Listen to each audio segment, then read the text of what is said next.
Good evening student. आज मैं class 10 के लिए चैप्टर 3 करवा रही हूँ, linear pair of linear equation in two variable. Okay, अभी तक हम लोग क्लास 9th में हम लोगों ने ये पढ़ा था linear equation in two variable, लेकिन क्लास 10th में जो आपको पढ़ना है वो क्या है, linear equation, pair of linear equation in two variable. तो ऑब्वियस है कि सबसे पहले हम स्टैंडर्ड फॉर्म देखते हैं, standard form of linear equation. Standard form of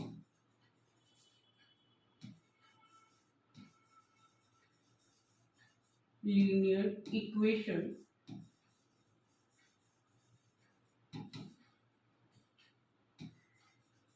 into variable। तो ये होता है x plus B Y plus C equal 0। Okay, जब हम पेयर ऑफ लीनियर इक्वेशन की बात करते हैं, पेयर ऑफ लीनियर इक्वेशन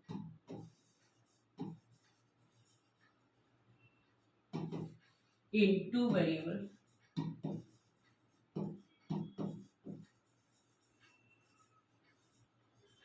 तो ऑब्वियस है कि ये इक्वेशन जो होगी वो क्या होगी, a1x plus b1y plus c1 equal 0, और दूसरी इक्वेशन होगी जो a2x plus b2y plus c2 equal 0।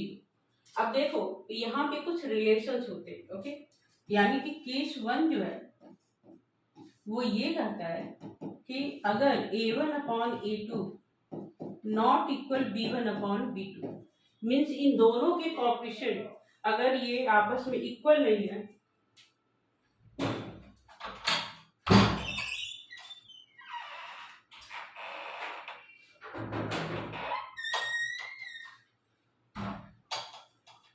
Yes a1 upon a2 not equal b1 upon b2 है, तो जब हम ग्राफ पे इसको लाइन को ड्रॉ करेंगे तो हमें क्या मिलेगी, इंटरसेक्टिंग लाइंस मिलेगी।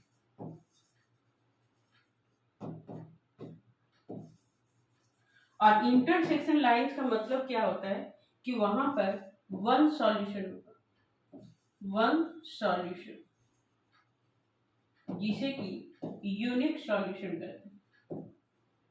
ओके, ये केस 1 की बात। ओके, केस 2 जो है, केस 2 ये कहता है कि इसके जो रेशियो हैं वो आपस में क्या होंगे, इक्वल होंगे। a1 upon a2 equal b1 upon b2 और इक्वल c1 अपॉन c2। ये पूरा ही रेशियो क्या हो, इक्वल हो। इसका मतलब हमें जो सॉल्यूशन मिल रहा है और ग्राफ पे हम प्लॉट करते हैं तो हमें क्या मिलेगा, कोइंसिडेंट लाइन मिलेगा।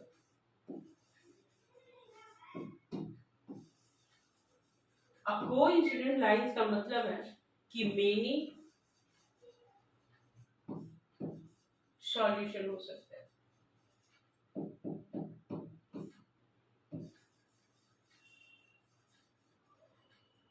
ठीक, अब तीसरी कंडीशन है, केस 3 ये कहता है कि a1 upon a2 not equal b1 upon b2। नहीं, मैं गलत बता रही। a1 upon a2 equal b1 upon b2 but not equal c1 upon c2। ठीक है, मीन्स फर्स्ट टू रेशियो क्या हो, इक्वल हो, लेकिन तीसरी रेशियो क्या है, इक्वल नहीं है। इसका मतलब क्या है कि जब हम ग्राफ पे लाइन प्लॉट करेंगे तो हमें पैरेलल लाइन मिलेगी। अब पैरेलल लाइंस का मतलब होता है नो सॉल्यूशन। अब देखो, जिसमें सॉल्यूशन ही नहीं मिले वो पेयर ऑफ इक्वेशन हमारी क्या होगी, इनकंसिस्टेंट होगी। पेयर ऑफ इक्वेशन जो है वो क्या है, इनकंसिस्टेंट है, यानी कि जो जस्टिफाइड नहीं हो रहा है। ओके, और ये जब वन सॉल्यूशन मिले या मेनी सॉल्यूशन मिले वो क्या होगा, कंसिस्टेंट होगा। कंसिस्टेंट पेयर ऑफ इक्वेशन होगी। ओके, वन में भी क्या होगा, कंसिस्टेंट होगा, यानी कि वो जस्टिफाई है, वो कंडीशन को क्या करेगा, वेरीफाई करेगा। ओके, तो ग्राफिकल मेथड यानी कि हम ग्राफ प्लॉट करते हैं और अगर हम सब्स्टिट्यूशन करते हैं यानी कि एक वैल्यू को दूसरे में सब्स्टिट्यूट करेंगे, और तीसरा मेथड जो होता है वो क्या है, एलिमिनेशन मेथड, यानी कि किसी एक वैल्यू को हम एलिमिनेट करेंगे। ओके, तो आज मैं आपको एलिमिनेशन मेथड करवा रही, एलिमिनेशन मेथड करते हैं। तो जो डिफरेंट मेथड है वो पहले हम करते हैं कि सॉल्यूशन फाइंड करने के लिए क्या करना होता है। पहला तो ग्राफिकल मेथड होता है, जो कि मैं आपको पहले भी बता चुकी हूँ थोड़ा। दूसरा मेथड है सब्स्टिट्यूशन मेथड।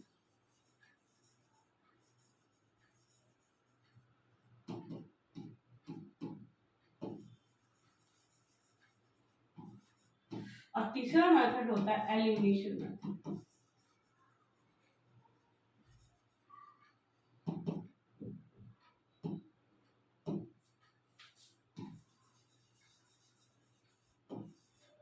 तो आज हम इस एलिमिनेशन मेथड को करेंगे, ठीक है।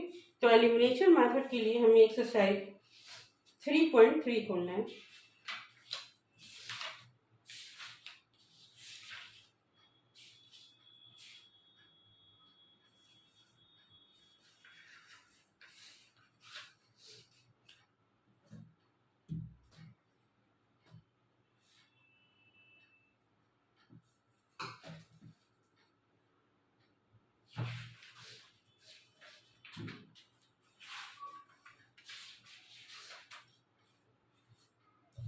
अब देखो इसमें फर्स्ट क्वेश्चन इसमें दिया हुआ है x प्लस वाई इक्वल 5, और दूसरी इक्वेशन हमें दी हुई है 2x माइनस 3y इक्वल 4।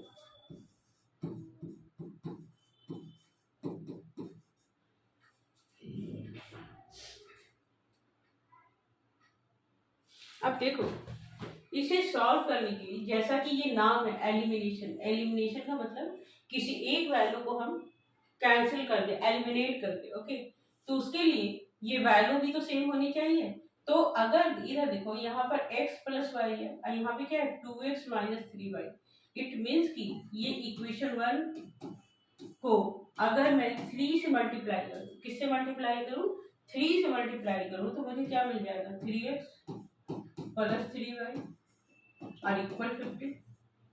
अब इसमें से इस इक्वेशन को अगर मैं सब्ट्रैक्ट करती हूँ, ओके, ये मल्टीप्लाई करने के बाद जो ये इक्वेशन आ रही है इसको हम 3 मान लेते हैं। ओके, तो बाई 3 माइनस 2 किया मैंने, 3 में से 2 इक्वेशन को सॉरी प्लस किया, तो क्या मुझे मिलेगा, इधर देखो आप, पहले हम 3 इक्वेशन 3 जो है उसे हम लिखते हैं,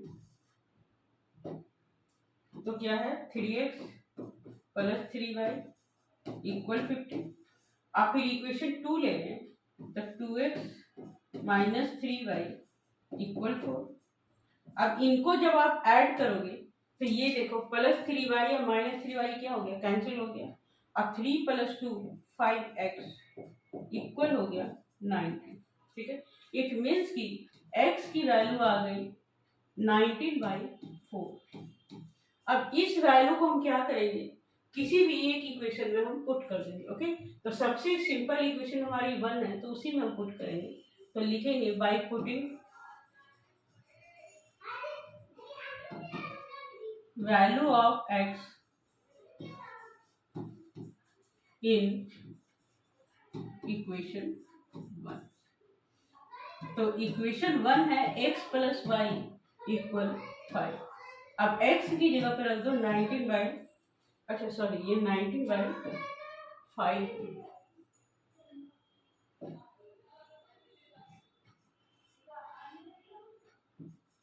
अब प्लस y इक्वल 5। तो y की वैल्यू निकालने के लिए क्या करेंगे, 5 माइनस 19/5। अब इसे सॉल्व करोगे, 5 5 क्या 25 माइनस 19/5 यानी कि ये 6/5। अब देखो x की वैल्यू जो है वो तो 19/5 और y की वैल्यू 6/5। इस मेथड से जब हम क्वेश्चन को करते हैं तो इस मेथड को कहा जाता है एलिमिनेशन मेथड। क्या कहते हैं? Elimination method. ओके, अब इसी में एक क्वेश्चन और भी हम ट्राई करते हैं।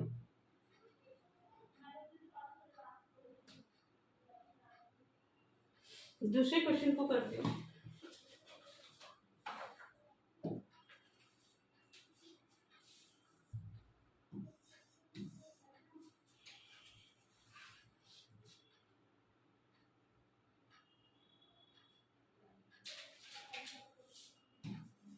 Three x plus 4y equal 10, ये हमारी फर्स्ट इक्वेशन है। दूसरी इक्वेशन दी हुई 2x minus 2y equal to 2x minus 2y equal 2।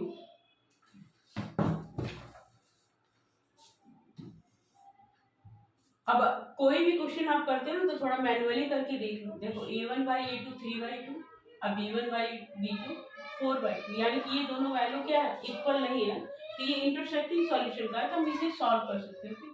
अब इसमें देखो, ये इक्वेशन 1 और ये इक्वेशन 2 एलिमिनेट करना है, तो मैं क्या करूंगी, इसे इक्वेशन 2 को 2 से मैं मल्टीप्लाई कर दूंगी, तो देखो ये 4y आ जाएगा, ये -4y प्लस 4y, ये कैंसिल हो जाएगा। ओके, तो करते हैं।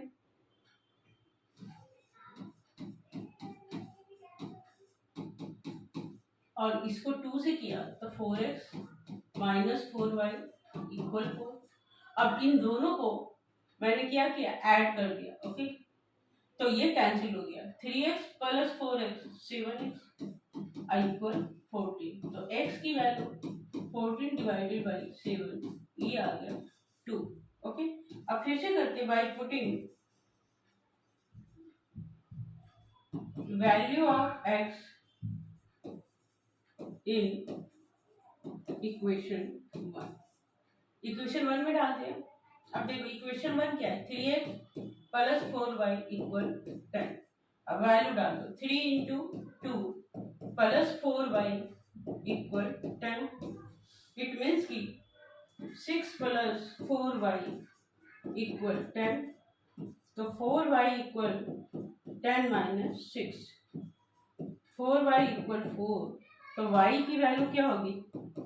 4 डिवाइडेड बाई 4, कट के 1 आ गया। ओके, इट मीन्स कि x की वैल्यू 2 और y की वैल्यू 1।